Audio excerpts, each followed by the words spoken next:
You need to cut it. Your price is way too high. You need to cut it. Cut it, cut it, cut it, cut it. All right, well, if you find yourself cash strapped at the end of the month, join the club, wondering where your money has gone. Yeah, I do that often. It's time to make a change. But where do you start? Well, Graff is here, and she has the answer. So, good morning. Thank you for coming in today. I, for one, am going to be taking notes during this segment. Good. I'm glad to hear it. Well, you don't have to. I'm going to give you my book at the end. Okay, good. Thank you, because I'll need that too.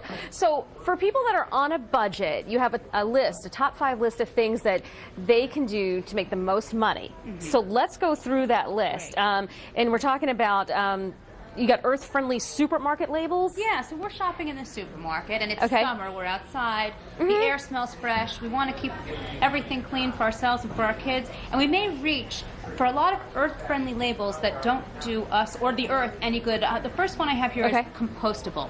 So these plates are compostable, which is great if you have a compost. Do you know what a compost is? Yes. It's like a food trimmings that you can use to fertilize soil. Right. Okay, so if you don't have a compost, this doesn't do you any good, right? Right. It's just regular garbage. It's just regular garbage.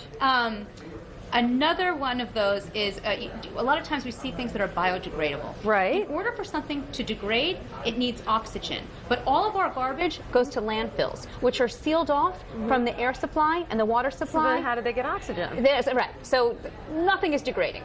Right. Ever. Okay. And sustainable, Julie, that's not a thing. That's something our supermarkets decide for themselves. Okay. So this is one of the reasons why we're looking at this now, to talk about, now I understand why it's made the list. Okay. Okay. So what else do you have for us? So we also were talking about organics.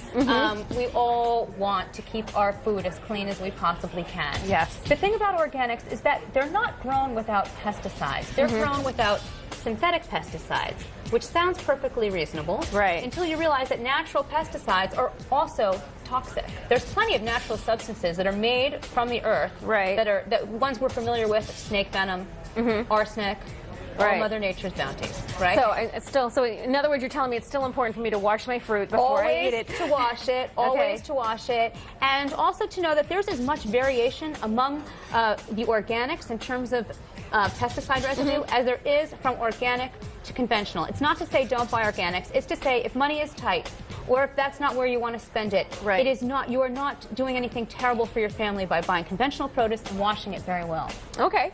So is there another budget-friendly option for people who want to eat clean but don't want to spend a lot of money? You know what? That's a great question. The Environmental Working Group keeps a list that they call the Dirty Dozen and the Clean 15. And on the Clean 15 is a list of produce, conventional produce, that they never find, that they rarely find synthetic pesticide residue. A lot of it has skins, like avocado. Right. But some of it is surprising. Broccoli makes the list a lot. Really? Yeah.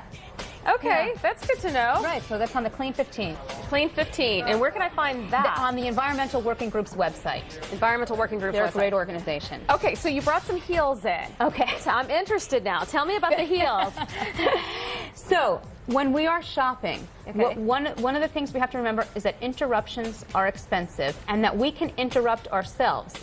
And one of the ways is when our feet hurt, we'll look down. So you want to wear comfortable shoes while you're shopping, and the reason is the human brain can be tricked. And we can trick, not only do stores trick us, we can trick ourselves. So this is how it works when we're shopping. You're in a store and you're comparing two products.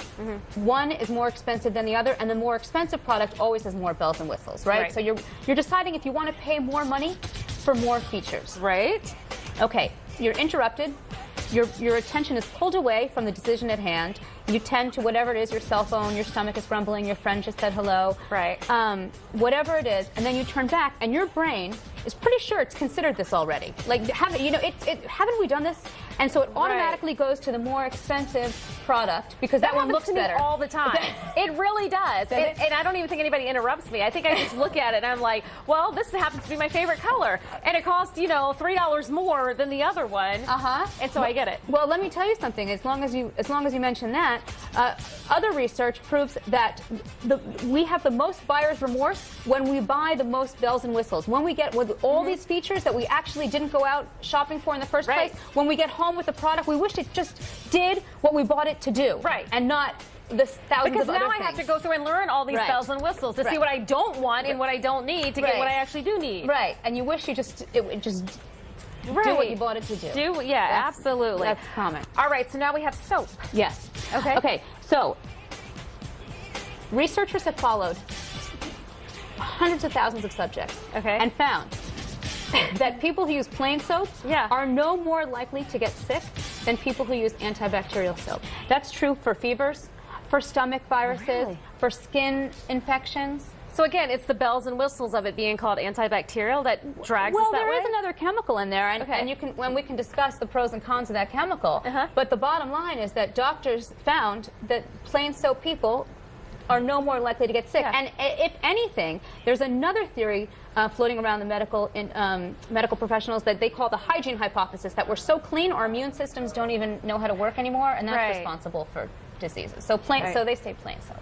Gotcha. All right, Brett, I know we got to go. I'm so sorry. So give me the book one more time. It's called Not Buying It, Stop Overspending, and Start Raising Happier, Healthier, More Successful Kids. Absolutely. All right, Brett, thank you so much for having me. Yes, thank you. Stay with us, folks. We have more of Let's Talk Live coming up right after the break. We got to read this book.